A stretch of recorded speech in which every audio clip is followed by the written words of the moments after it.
There's a quiet magic in rooms that feel loved long before you arrive. The faint citrus tang of beeswax polish lingering on oak.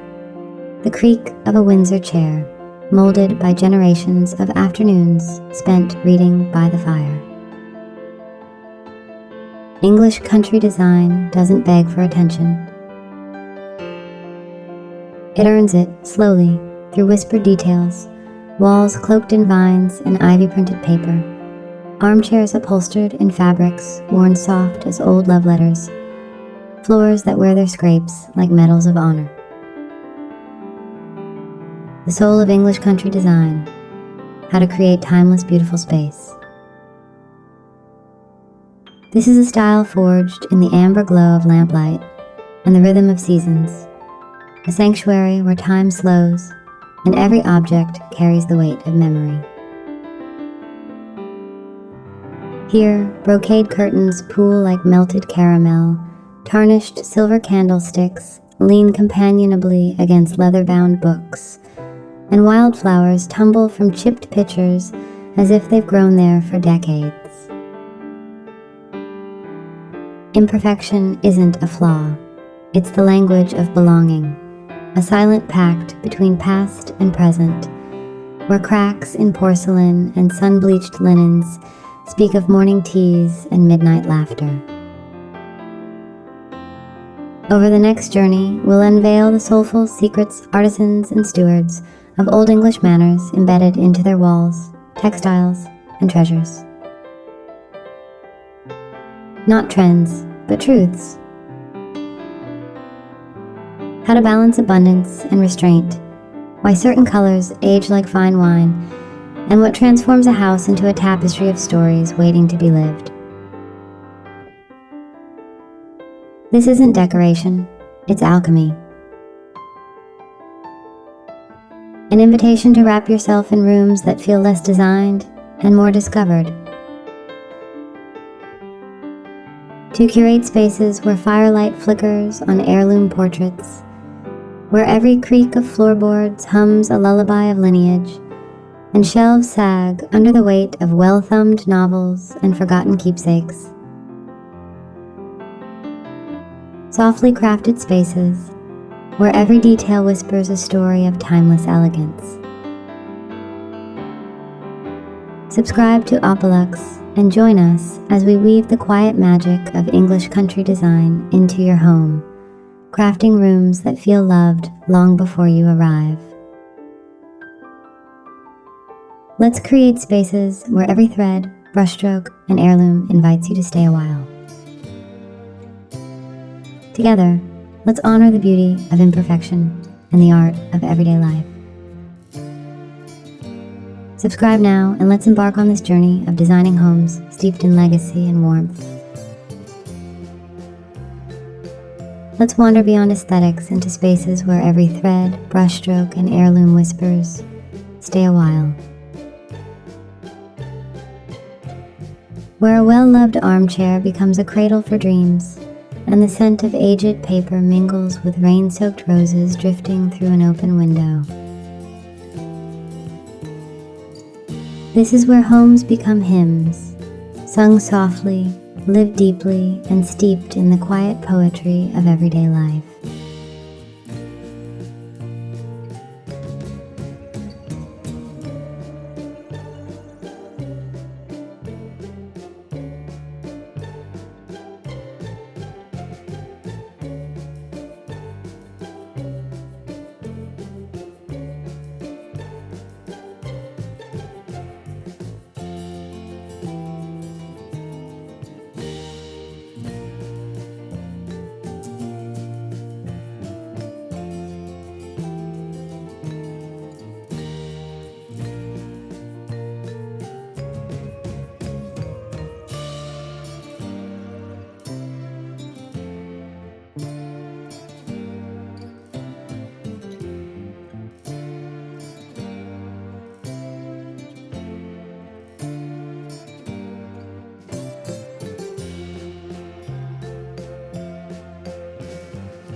Botanical Wallpaper and Aged Oak, How to Craft Timeless English Country Walls. In a true English country home, walls are never silent. They hum with the stories of ivy-clad gardens, centuries-old estates, and the quiet dignity of wood kissed by time. This is where the alchemy begins, a time-tested dance between floral prints that burst with life and paneling carved with the precision of ancestral hands.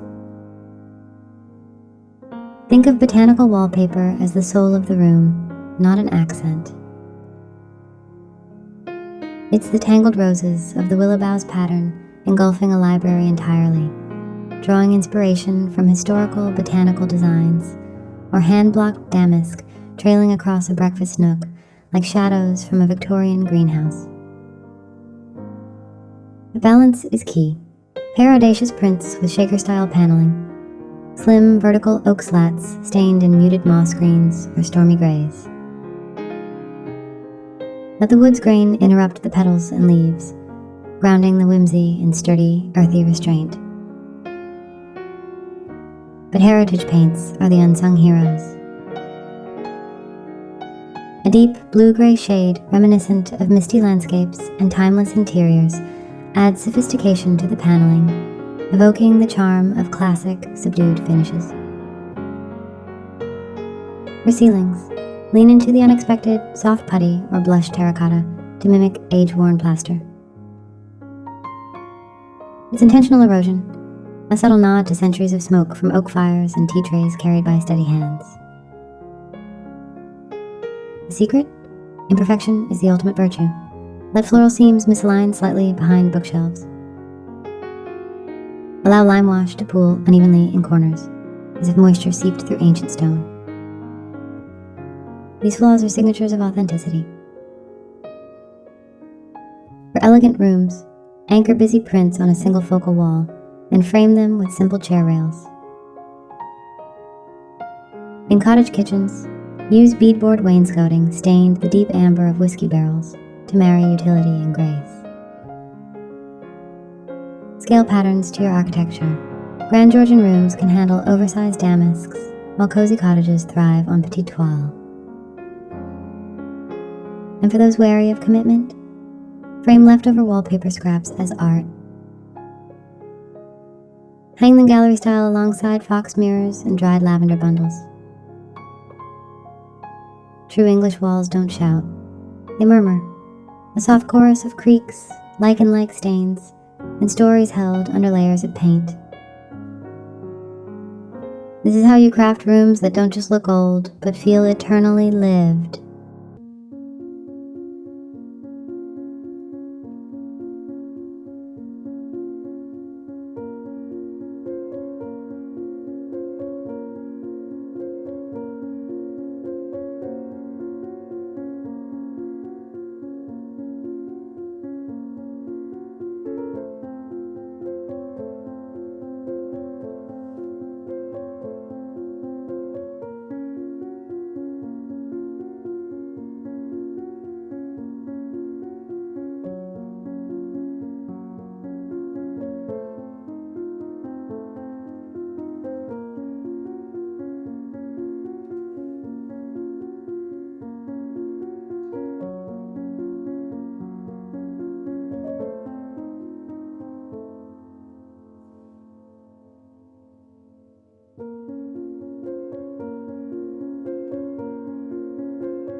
Chesterfield sofas and distressed leather, timeless anchors of English country design. No piece embodies the soul of English country design like the Chesterfield sofa. its tufted leather worn smooth by generations, its rolled arms cradling secrets of fireside conversations and rainy afternoon naps. First crafted for 18th century aristocrats, this icon transcends trends, aging like a favorite leather-bound novel.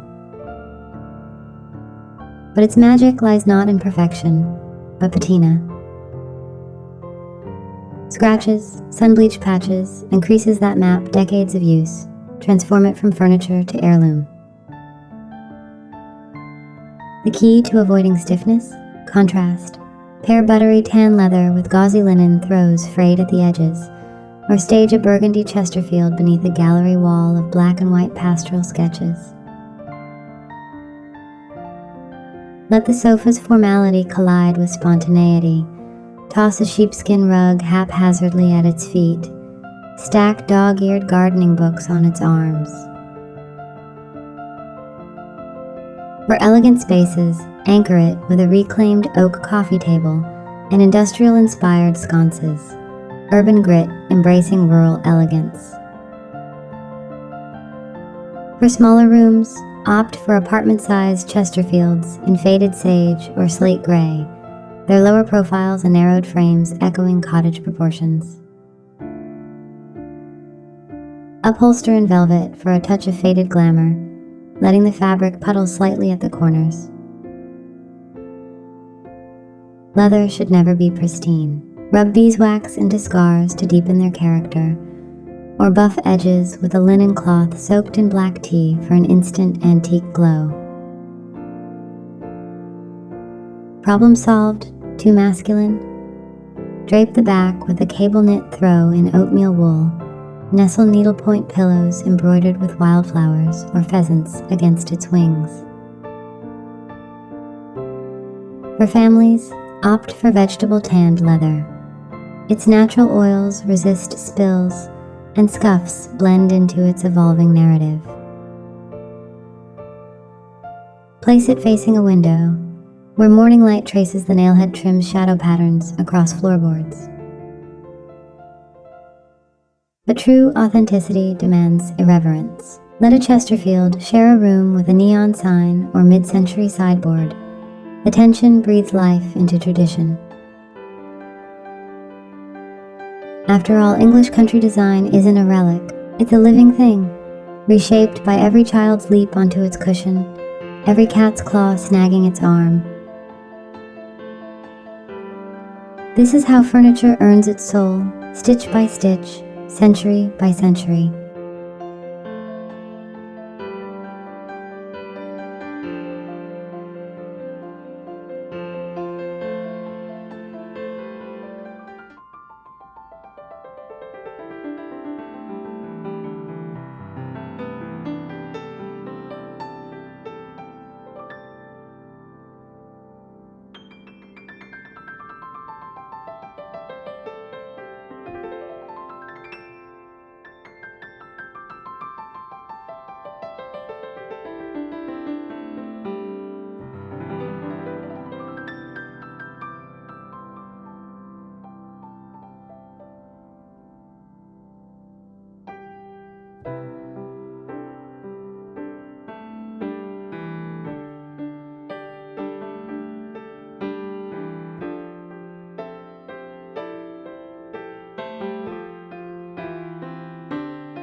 Vintage textiles and timeless patterns, layering fabric for English country character. English country design lives and breathes through its textiles, worn tartans folded over ladder-back chairs, sun-faded linen drapes billowing in a summer breeze, Cruel work cushions frayed at the edges, like well-loved diaries. This is where warmth takes physical form, fabrics that beg to be touched, traced, and lived in. To master it, abandon matchy-matchy perfection. Embrace the poetry of clashing plaids, cabbage roses, and mud-splashed earth tones. Start with heirloom weight materials, barley twist tweed, coarse Irish linen, or whipcord wool curtained loosely over wrought iron rods. Layer a faded Turkish kilim atop a seagrass rug, its geometric pattern softened by decades of boot scuffs and wagging dog tails. Balance abundance with rhythm. Anchor a floral chintz sofa with a solid wool throw in hunting green or slate gray. For smaller spaces, hang a single tapestry as a focal point, a medieval-style scene of oak forests or grazing sheep, and let simpler textures, a nubby boucle blanket, frayed-edge napkins, echo its tones. Patterns thrive when scaled to their surroundings. Tiny cottages need ditzy prints. Grand rooms demand damasks as bold as a baritone's chorus. Too busy? Neutralize chaos with raw, textural backdrops. A rustic oak settle or rough plaster wall tames clashing paisley pillows and needlepoint footstools. For elegant spaces, revive thrifted armchairs by reupholstering seats in vintage cactus flame plaid, leaving original mahogany legs as a nod to patina. Drape faded quilts over ladder shelves, or fold them at the foot of a wrought iron bedstead, their patchwork telling stories of rainy Sundays and nursery repairs. The magic lies in imperfection. Let slip covers puddle on the floor, allow moth-holed throws to linger on wingbacks, and never hide tea stains on linen tablecloths. They are proof of mornings spent laughing over buttered toast. Textiles, at their core, are the fingerprints of a home. They soften edges, muffle echoes, and weave every era into a tapestry that whispers, "This is where you belong."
Heirloom lighting and aged brass fixtures, crafting warmth in English country homes.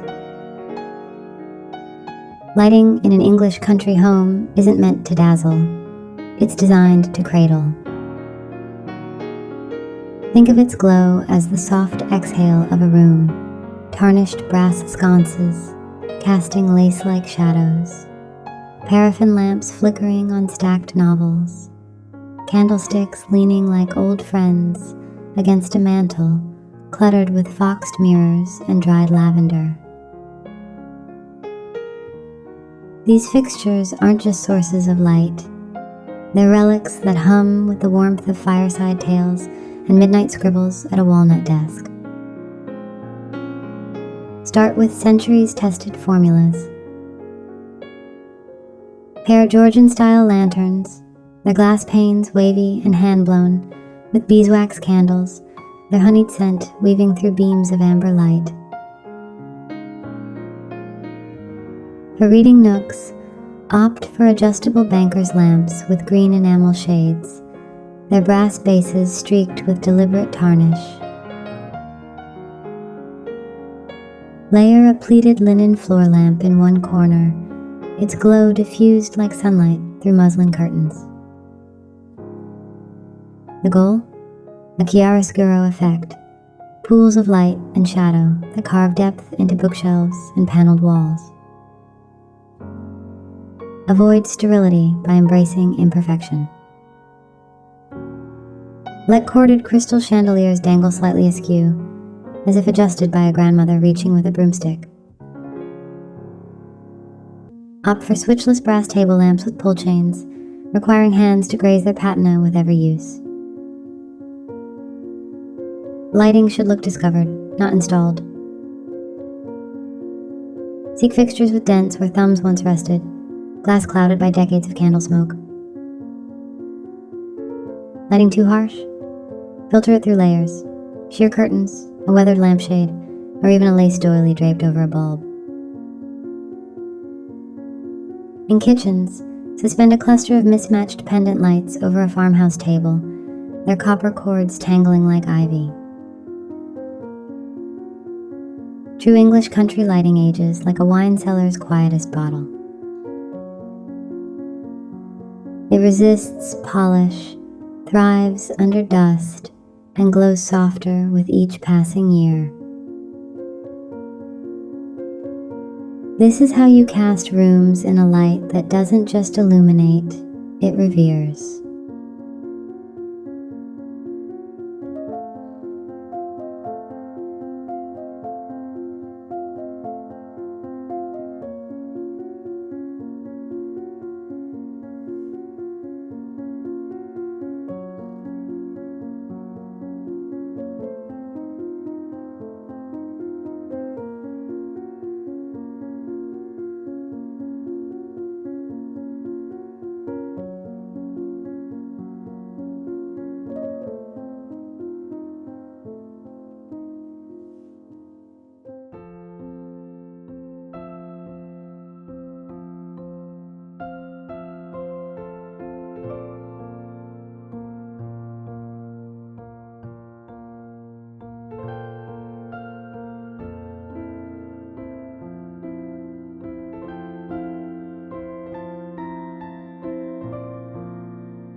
Curated collections and time-worn treasures, the art of English country display.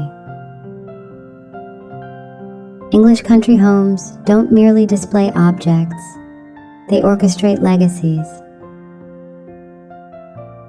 Every shelf, mantel, and Welsh dresser becomes a stage where heirloom china, dog-eared novels, and oil portraits of long-gone spaniels converse in a silent, soulful dialect.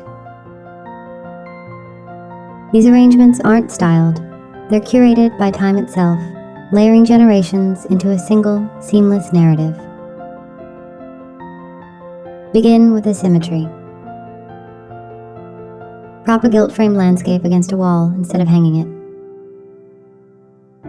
it. Stack spode plates in a teetering tower, their cobalt blooms peeking out like secrets between layers. Line a windowsill with scalloped-edge botanicals, their corners curled by decades of sun. The magic lies in tension, a chipped urn filled with garden clippings beside a silver tea set, its sugar tongs still clasping a phantom cube. Problem solved? Clutter versus curation?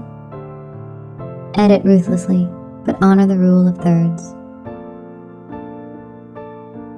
Group objects by texture, not theme. A porcelain pheasant beside a tarnished sextant and a leather-bound atlas. Vary heights with stacked books, their spines stripped for a faded uniformity, or an overturned dough bowl cradling dried hydrangeas. Let your shelves breathe. A blank spot isn't empty, it's a comma, letting the eye rest between sentences. But true authenticity demands imperfection.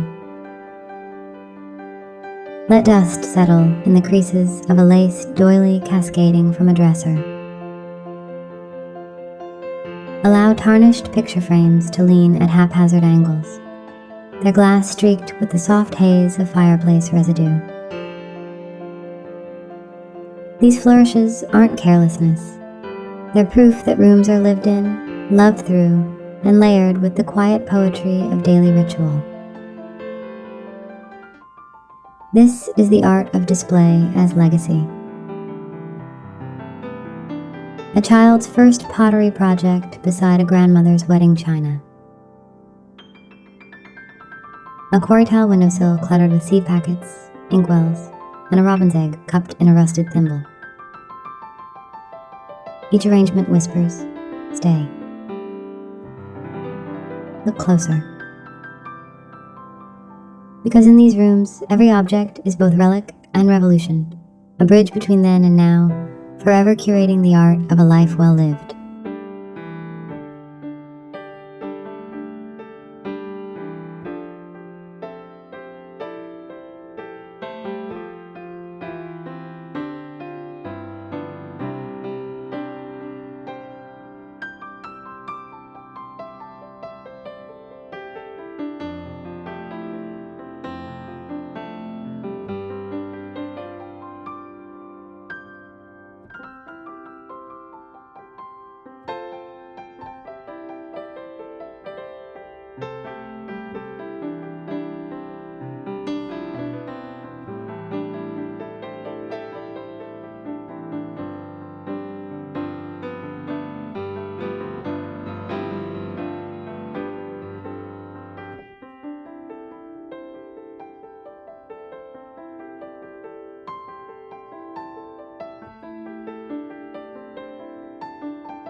Botanical havens and herbaceous interiors, weaving secret gardens into English country rooms. In English country homes, the garden never truly stays outside. It seeps through leaded windows as jasmine climbs wallpaper vines, spills from chipped pitchers brimming with rosemary and lavender, and takes root in every sun-starved corner. Here, rooms breathe with the wild grace of a meadow, a symphony of speckled geraniums, dried alliums arching like chandeliers, and ivy tumbling unchecked from copper wall sconces. This is gardening without gloves, untamed, elemental, and unapologetically alive. Begin with forgotten herbs. Line a quarry tile windowsill with cracked terracotta pots of lemon balm and thyme, their leaves thumbed for teas and Sunday roasts. Suspend garlic braids and dried poppy heads from oak beams, their papery rustle mingling with the creak of floorboards. For dim corridors, stage maidenhair ferns atop teak plant stands, their fronds grazing sepia-toned maps unfurled on stone floors. Problem solved, no sunlight. Embrace shadow lovers.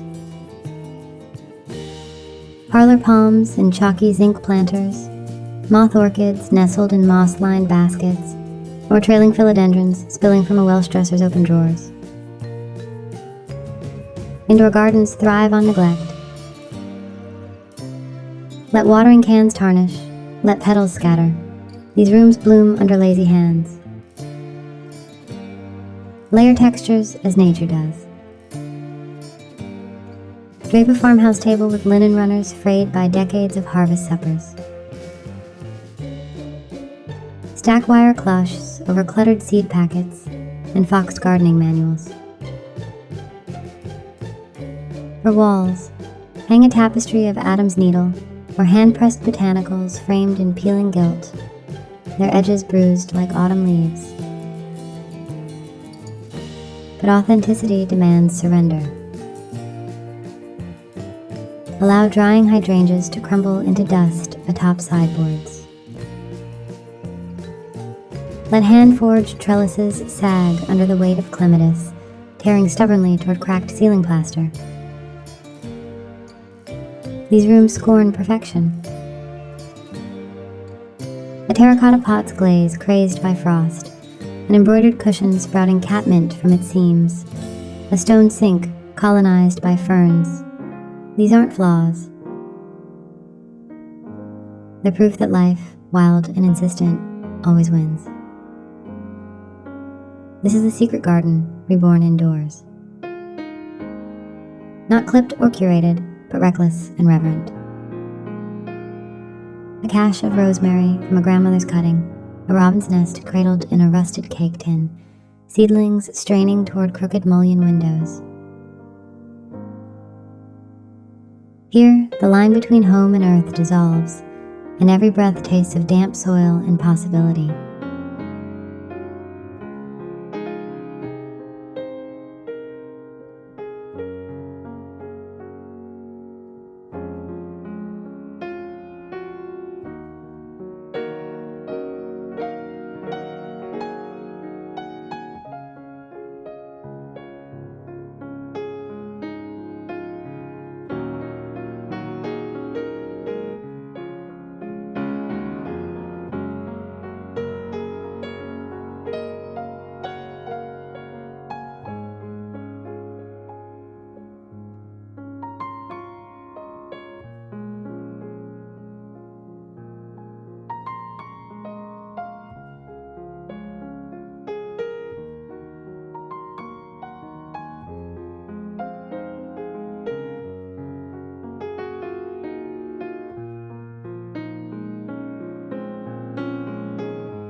The quiet poetry of English country design, crafting rooms that breathe legacy.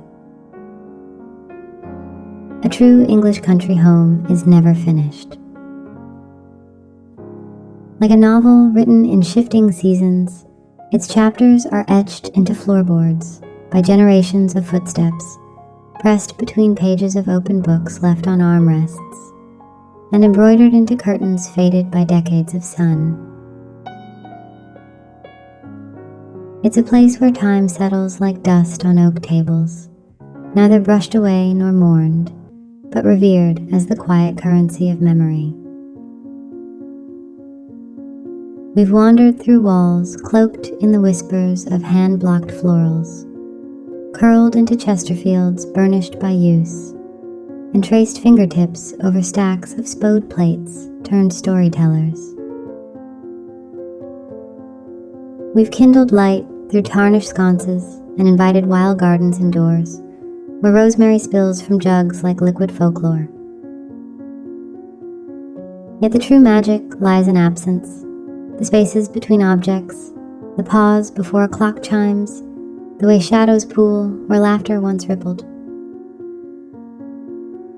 These rooms aren't relics. They're living diaries, shelves sagging under dog-eared novels and a child's first china cup, Welsh dressers cradling jam jars, still sticky with last summer's preserves. Imperfection is the syntax here. Linens yellowed at the edges, gilt frames chipped by long-gone terriers, hearthstones cracked by winters past. To curate such a home is to surrender to the slow unfurling of years, letting ivy and ivories tarnish in tandem. So let the final word be an ellipsis, not a period. Allow rooms to remain unfinished, shelves half empty, walls awaiting another layer of paint or pressed fern. For the soul of English country design lies in its refusal to declare itself complete. It is a perpetual invitation to future hands, yours perhaps, to fold fresh linen over chairbacks, plant mint in tomorrow's teacups, and ink new stories across the margins. This is design as heirloom. Not a static museum, but a canvas forever damp, waiting for life's next brushstroke. And when the afternoon light slants gold through leaded glass, you'll see it. Rooms don't just hold history. They hum with the promise of all the dawns yet to creak open these oak doors.